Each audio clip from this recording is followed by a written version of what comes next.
네, 프로의 시선 이어가겠습니다. 장 마감까지 한 40분 정도 남겨두고 있는데요. 오늘 프로들의 시선이 머문 곳은 어딜까요? 두 가지 섹터 준비했습니다. 첫 번째 공개합니다. 먼저 인사부터 나눠봐야겠죠. HB투자그룹 손여루 팀장, 리워드홀딩스 김성훈 이사 두 분 프로 모셨습니다. 안녕하세요. 안녕하십니까. 네. 두 분과 함께 이야기 나눠보도록 할게요. 첫 번째로 프로의 시선이 머문 섹터 공개하겠습니다. 네, 첫 번째 섹터는 운수 장비주입니다. 업황 회복 기대감이 반영되면서 이들 섹터 오늘은 특히 조선 쪽으로 강한 매기가 돌고 있습니다. 히든카드가 될까? 투심은 돌아오는 거야. 투심을 보고 좀 이들 섹터에 대한 공략 포인트를 잡아봐야 될까요? 이 내용 손여루 팀장님이 가져오셨습니다. 운수 장비 좀 더 크게 범주를 넓혀서 봤을 때 자동차, 조선, 해운 다 포괄적이잖아요. 근데 주가는 오늘 자동차는 약하고 조선은 강합니다. 여기 오늘 왜 주목하신 거예요? 우선 이제 조선해운 같은 경우는 저번 주 금요일에도 한번 이야기를 나눴었죠. 그때도 제가 어떤 가치 투자 섹터, 그다음에 어떤 기나긴 조정 끝에 어떤 실적으로 증명할 수 있는 섹터에 대한 투심이 좀 개선되고 있다라고 좀 말씀드렸는데 네. 사실 시장이 바닥은 반도체가 가장 먼저 잡았죠. 그다음에 뭐 조선이나 해운 이런 종목들이 바닥을 잡은 다음에 AI나 로봇, 메타버스 같은 성장주들이 강세를 보인 다음에 저번 주 금요일에도 말씀드렸지만 해당 종목들은 탄력이 정말 엄청나죠. 가치 투자 섹터들은 한 5에서 10%만 수익을 가져가도 좋은데 성장주는 거의 막 50%, 100% 이렇게 상승을 하다가 단기적인 차익 시가 나왔을 때는 어디 섹터로 가서 투자를 할까 이런 부분들 투자를 많이 찾으시는데 운수장비 같은 경우는 오늘 수급 동향도 괜찮았지만 이제 증권사의 리포트도 잘 나왔고 뒤에서 말씀드리겠지만 운수장비 관련 종목들에 대한 실적 발표도 좋게 나오고 있고 실적에 대한 기대감도 있고 이제 앞서 말씀드린 것처럼 외인과 기관의 수급도 동조하고 있기 때문에 가치 투자에 대한 관심이 있으신 분들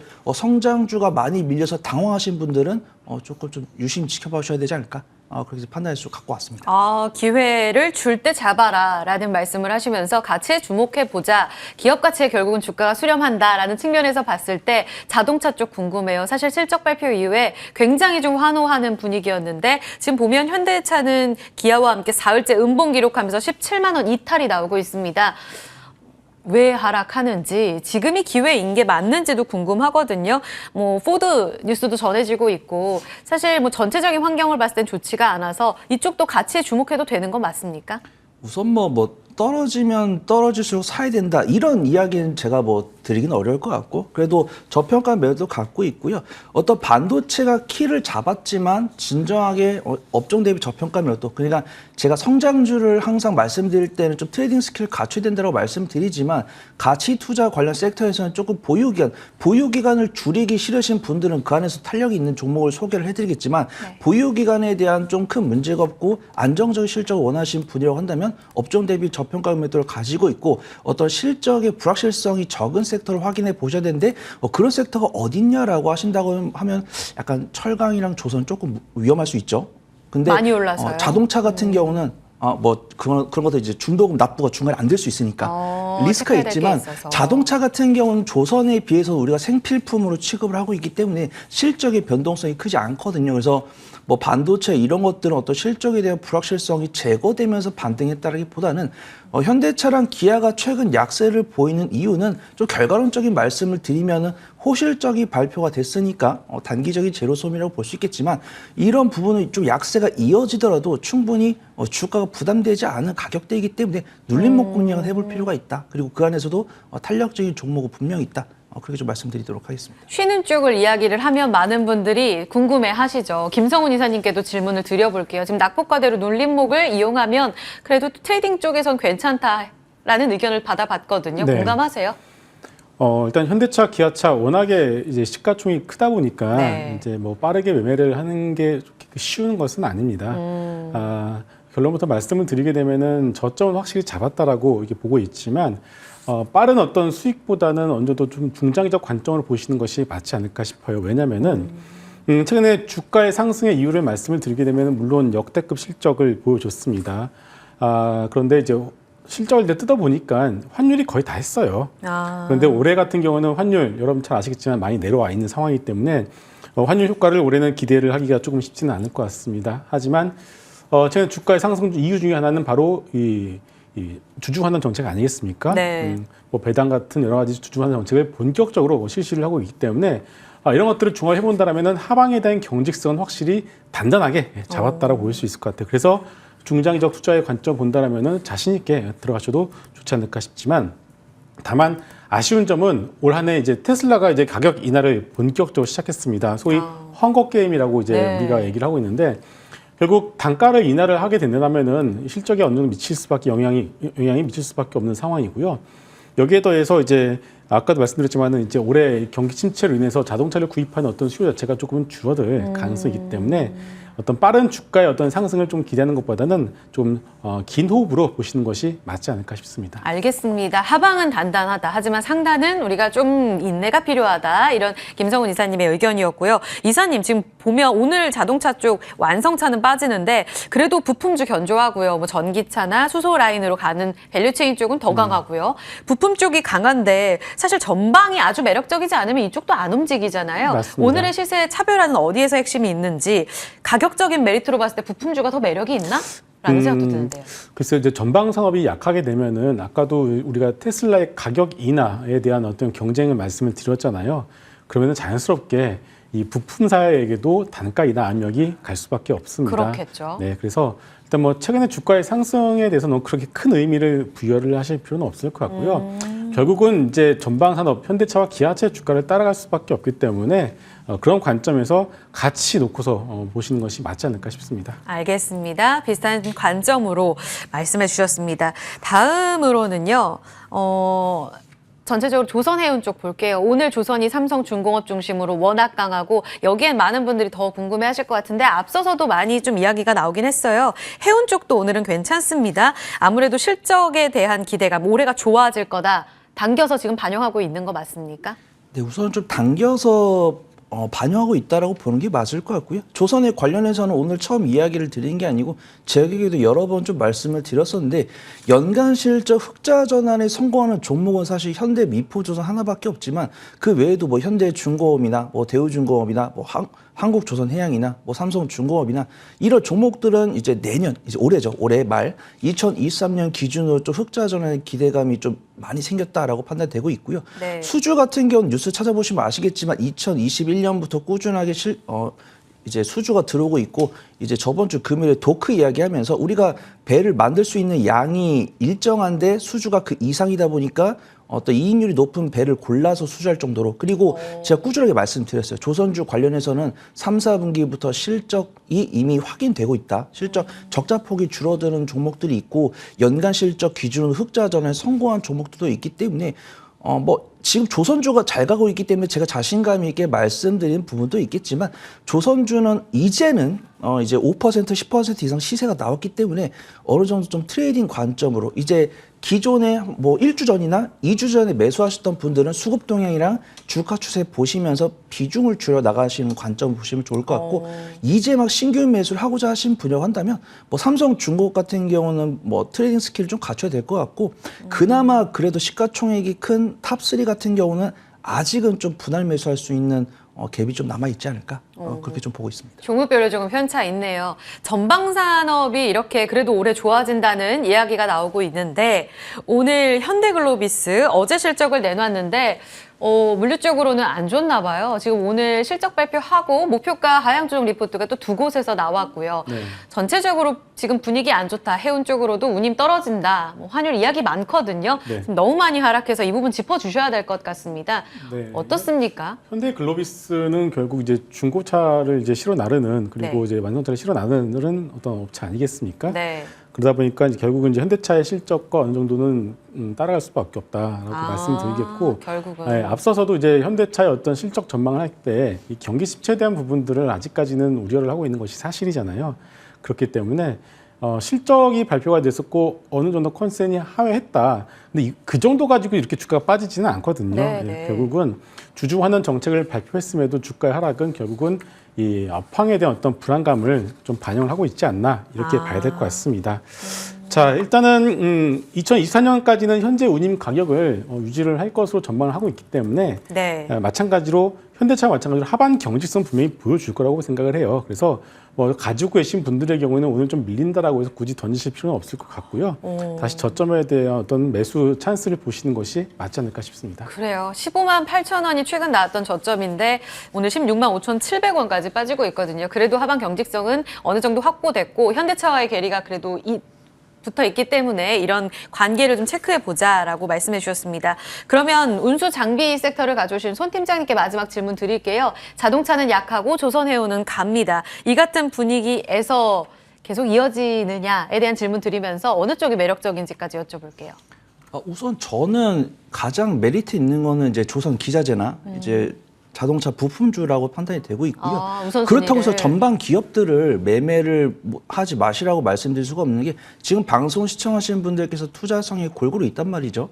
조선 기자재나 조선주나 그다음에 완성차 같은 경우도 업종 대비 이제 완성차 같은 경우는 순이익 기준으로 저평가 영역이 있고 조선주 같은 경우는 순자산 기준으로 저평가 매력도가 있기 때문에 내가 중장기적인 관점으로 한 6개월에서 1년 정도 가져갈 거다라고 하시면은 뭐 어느 섹터는 다 상관이 없고 근데 그 안에서도 이제 조금 더 저희 이야기에 더 귀 기울여 주신 분들 아무래도 투자에 대한 관심 있으신 분들이고 좀 빠른 수익을 원하시는 분들이 계실 거기 때문에 네. 조선 기자재랑 이제 뭐 자동차 부품주 상대적으로 네. 탄력이 강한 섹터들을 좀 유심히 보실 건데 탑픽주 공개를 혹시 언제 할까요? 지금 해주세요. 네, 그럼 지금 하도록 하겠습니다. 어떤 종목인가요? 네, 우선 제가 준비한 종목은 저번 주 금요일 날 앵커님하고 내 얘기를 했는데 제가 그냥 바로 접어려가지고 오늘 바로 공개를 하도록 하겠습니다.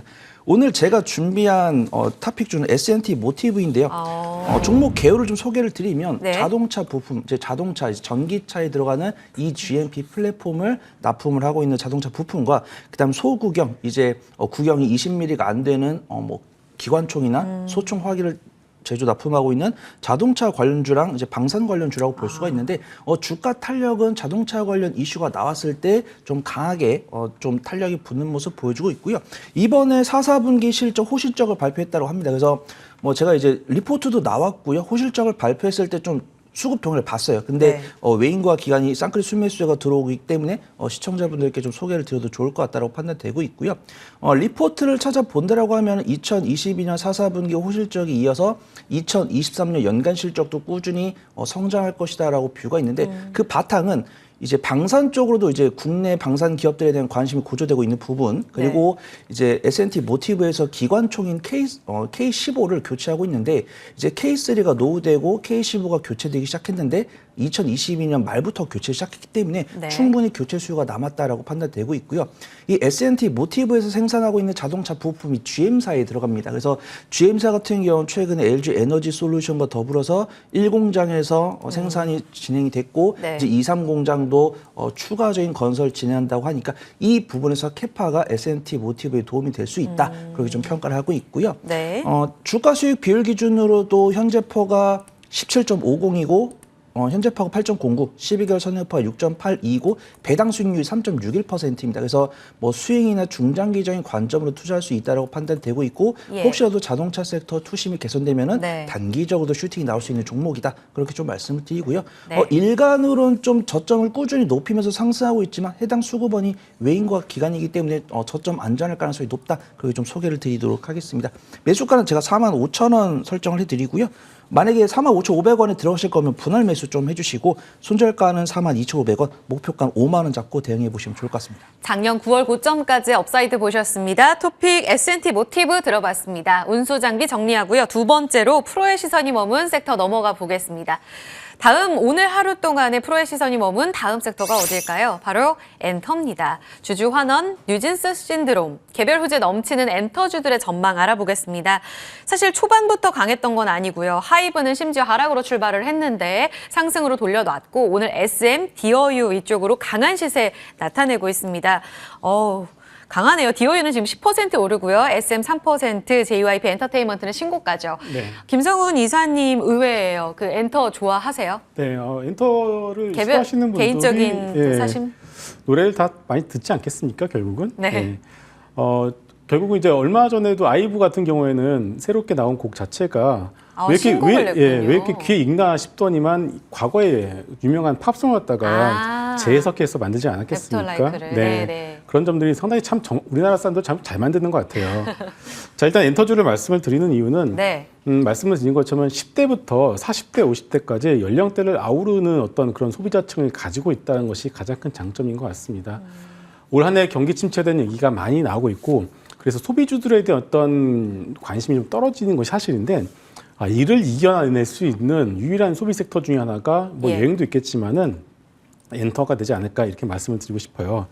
우리가 과거에 봤을 때 처음에 이제 이수만 그리고 박진영 이런 분들이 이제 회사를 설립해서는 네. 우리나라에서만 매출이 처음에 나왔었죠. 그게 1세대라고 저는 생각을 하고요. 2세대는 일본에서부터 본격적으로 매출이 나오는 것을 이제 얘기를 하고 싶습니다. 그리고 나서 이제 3세대부터 BTS를 포함해서 이제 팬데믹 기간 동안 이 넷플릭스 통해서 K-팝에 대한 부분들이 확산이 되지 않았겠습니까? 그래서 전 세계를 대상으로 지금 매출이 발생하고 있다는 것이 가장 큰 투자 포인트예요. 이게 왜 중요하냐면은 여러분들이 이제 여행 유튜버들의 어떤 영상을 보시게 되면은 네. 그쪽에 대학교를 가는 영상들이 좀 있는데 한국어학과가 의외로 많습니다. 오. 그래서 그 학생들을 만나서 얘기를 들어보게 되면은 K-팝을 통해서 한국어에 관심을 가지게 되었다는 얘기를 정말 많이 해요. 그게 뭐냐면은 이제 전 세계에서 K-팝에 대한 수요는 넘쳐나고 있는데 공급이 부족하다라는 겁니다. 그렇기 때문에 이 공급단에서 여러 가지 장점을 가지고 있는 뭐 대형 사사도 있겠지만 여러 가지 업체들에서 관심을 우리가 가질 필요가 있지 않을까 이렇게 보고 있습니다. 오, 알겠습니다. 타이트한 이 상황에서 매력도는 더 올라갈 거다. 그럼 하나씩 볼게요. 엔터 4사죠, 이제는. 각자의 위치가 다 달라서 개별적으로 여쭤보지 않을 수가 없어요. 김 이사님 먼저 트와이스 좋아하시는지 모르겠어요. 있지? 네, 유명하죠. JYP 엔터테인먼트가 일단은 가장 시세로 봤을 때는 신고가를 또다시 경신하고 있습니다. 엔터 4사 가운데 리스크가 제일 적다. 뭐 이런 이야기들도 있기는 한데 지금 최고가까지 증권사에서는 94,000원 보는데요. 오늘 추가적으로 73,000원 뚫어내고 있습니다. 이 정도로 매력도가 있어요? 네. 뭔가 다른 점이 있는 건가요? 그렇죠. 왜냐면은 일단 엔터 메이저 4개 회사 중에서 안정적인 실적의 흐름을 보여주고 있습니다. 실적 컨센을 한 번도 미스한 적이 없다라는 것이 가장 큰 장점인 것 같아요. 그리고 또 하나 최근에 나온 스트레이트 키즈의 신보가 역대급 판매량을 이제 기록을 한 상황이고요. 니쥬라는 이제 걸그룹이 있는데 일본 투어에서 벌어들인 수익이 4분기로 이연돼서 잡혔기 때문에 실적에 대한 어떤 노이즈는 전혀 없다 이렇게 말씀을 드리겠습니다. 네. 여기에 더해서 뭐 모든 엔터사가 마찬가지겠지만 이연된 콘서트 수요가 올해부터는 본격적으로 터질 가능성이 높다라고 봐야 될 것 같고요. 그리고 이제 JYP 엔터 같은 경우는 올해부터 미국, 중국, 일본에서 각각의 이제 걸그룹, 보이그룹 3개를 이제 새롭게 런칭할 예정입니다. 이 과정 모두를 갖다가 이제는 전 세계 팬들과 공유를 하겠죠. 그렇게 되면은 결국 새롭게 생겨난 어떤 그 4개의 어떤 보이그룹과 걸그룹의 경우에는 새롭게 올 한해 JYP 엔터의 매출을 이끌어 나갈 수 있는 원동력이 될 가능성이 높다 이렇게 말씀드리겠고요. 예. 엔터사를 볼 때 여러분들 중요하게 보셔야 될 포인트가 뭐냐면 멀티 레이블입니다. 네, 그러니까 과거에는 이제 뭐 이수만 씨 아니면은 박진영 씨 이런 분들이 어떻게 보면은 나를 따르라 해서 다 주도를 하지 않았겠습니까? 네. 근데 지금은 이제 그렇지가 않아요. 예를 들면은 뉴진스라는 이제 걸그룹은 하이브에서 만들었다고 생각하시면 하이브 밑에 있는 어도로하는 단독 이제 블랙 레이블에서 만든 겁니다.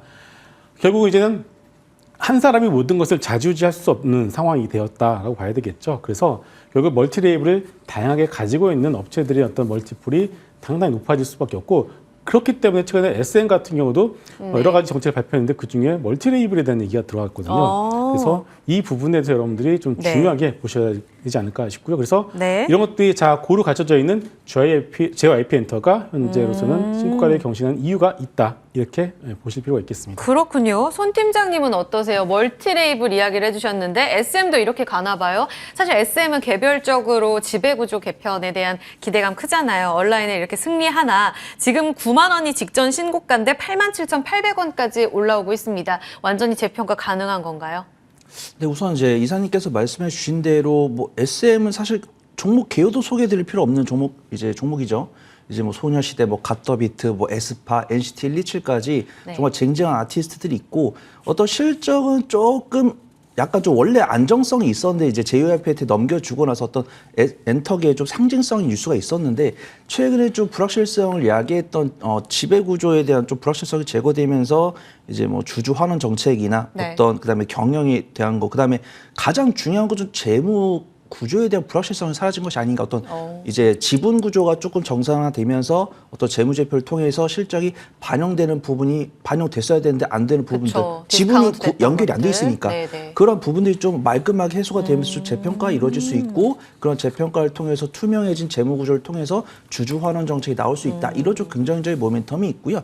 일단 종목 개요랑 펀더멘털에 대해서 이 정도 말씀드리고, 투자는 어떻게 봐야 되냐면, 일단 신고가를 갱신하고 있지만 저는 소액이라면 부담되지 않으실 것 같습니다. 저는 보통은 이렇게 최고가를 갱신하고 있는 종목들은 크게 좀 권해드리지 않는데, 엔터주 중에서 우리가 알만한 종목들은 대부분 좀 최고가를 갱신하고 있기 때문에 좀 비중 관리를 통해서 수익을 내볼 수 있고, 지금 제가 말씀드린다고 해서 엔터주를 꼭 투자하실 필요 없고 다른 섹터들 많으니까. 근데 엔터주 중에서도 SM을 좀 관심 있으신 분이라고 한다면 투자 가능하다. 그 이유는 최고가를 갱신하고 있지만 수급이 너무나도 좋고 업종 대비 저평가율도 또 여전하기 때문에 투자는 가능하다고 판단되는데요. 제가 만약 이 자리를 떠나서도 시청자분들께 욕을 먹지 않기 위해서는 좀 비중 관리를 좀 말씀드려야 될 것 같은데, 비중 한 5에서 10% 잡고 내가 만약에 이 종목을 6개월 이상 가져갈 거다. 그럼 뭐 추가 매수까지 가능하실 거고, 난 SM으로 3개월 안에 쇼부를 보겠다라고 하시면 손절가 잡고 진입해 보시면 좋을 것 같고요. 목표가는 최고가를 갱신하고 있기 때문에 한 10에서 15% 정도 좀 분할 매도한다. 그런 관점을 지켜보시면 좋을 것 같습니다. 알겠습니다. 엔터주 개별 내용은 여기까지 점검하고 팬 플랫폼 이야기할게요. 디어유가 너무 오늘 강해서 안 여쭤볼 수 없거든요. 엔터주 주목하신 김성훈 이사님, 디어유의 강세 움직임. 지금 팬 플랫폼을 기반한 성장세가 다시금 이렇게 반영이 되는가. 이렇게 되면은 또 하이브도 재평가될 수 있는 거 아니야? 라는 생각도 들거든요. 네. 이쪽의 성장세는 어떻게 지금 주가에 녹여야 될까요? 네, 디어유를 이제 사용해 보시는 유저분들이 얘기를 들어보게 되면은 이 중독성이 엄청나다라고 해요. 한번 사용하게 되면은 끊을 수 없다라는 얘기를 지금 맞아요. 하고 있습니다. 계속 들어가게 되거든요. 네, 맞습니다. 그런데 오늘 11시쯤에 뉴스가 새롭게 나왔습니다. 트위터를 통해서 버블 어플이 중국 안드로이드에서 이제는 서비스를 시작하겠다라는 뉴스가 나오면서 그때부터 디어유가 튀어 올랐거든요. 네. 이렇게 되면은 이제 모두의 머릿속에는 이제 중국에서 한 사람이 하나씩만 다운받아도 이게 얼마야? 1억 명이. 그렇죠. 이런 계산이 이제 딱 나온 것이거든요. 그렇기 때문에 일단은 이제 그 아티스트 쪽 얘기를 들어보게 되면은 네. 중국 팬들과의 소통은 디어유만 하겠다라는 계획을 가지고 있습니다. 네. 그래서 이런 것들을 종합해 봤을 때 엔터주들도 당연히 좋겠지만은 디어유 역시도 바스켓 관점에서 SM이나 JYP 엔터 그리고 디어유 이렇게 3개 정도는 바스켓으로 같이 담아서 보시는 것이 좋지 않을까 싶습니다. 알겠습니다. 그럼 토픽은 팬 플랫폼에 있습니까? 아니면 엔터 4사에 있습니까? 김성우 이사님. 이것을 토픽으로 잡기가 상당히 애매합니다. 왜냐하면은 만약에 내가 뭐 전체 비중의 한 20% 정도였다가 엔터에 투자를 하겠다라고 네. 하시면은 한 종목을 콕 집어서 하시는 것보다는 지금 말씀을 드린 여러 가지 기업들을 같이 묶어서 비중을 가져가시는 것이 바스켓 전략 가져가시는 것이 좋지 않을까 싶습니다. 그렇게 주신다고요? 그럼 손 팀장님은 토픽 골라주시겠습니까? 저라도 골라야죠. 네, 제가 짧게만 종목으로. 탑픽으로 준비한 종목 큐브 엔터입니다. 이제 큐브 엔터. 4대 엔터사가 있고 큐브 엔터 나중에 5대 엔터사로 가지 않을까 싶고요. 대표적인 아티스트는 여자아이들 있고 뭐 배우로는 박선영 님이 있는데, 일단 실적이 2020년 연간 실적이 흑자 전환에 성공할 것 같습니다. 원래 2019년까지 흑자였는데 2020년에 살짝 적자로 돌아섰다가 2022년에 흑자로 돌아설 것으로 전망되고 있고요. 단순하게 엔터테인먼트 사업뿐만 아니라 이제 멀티체인 미디어웨어 플랫폼이 바이프로스트와 어떤 블록체인 관련 MOU를 체결했기 때문에 엔터뿐만 아니라 소프트웨어 관련 이슈를 좀 입을 수 있다라고 판단되고 있고요. 키움증권에서 리포트를 발간했는데 제가 말씀드린 그다음에 여자아이들에 대한 인기가 상당하기 때문에 그런 부분들이 좀 2023년 연간 실적까지 좀 반영될 수 있다라고 판단되고 있고, 좀 실적을 보면은 흑자 전환에다가 업종 대비 저평가 매도까지 있기 때문에 충분히 좀 모아가시면 수익 가져갈 수 있다, 그렇게 좀 판단되고 있고요. 매수가는 제가 좀 눌림목이라고 판단되는 2만 원 설정을 해드리고, 손절가는 18,500원, 목표가는 22,500원 잡고 단기 수익 관점을 지켜보시면 좋을 것 같습니다. 네, 큐브 엔터 이렇게 들어봤습니다. 엔터주의 토픽 이야기까지 함께 들어봤습니다. 프로의 시선은 여기서 인사드릴게요. 손여루 팀장, 김성훈 이사와 함께했습니다. 두 분 고맙습니다.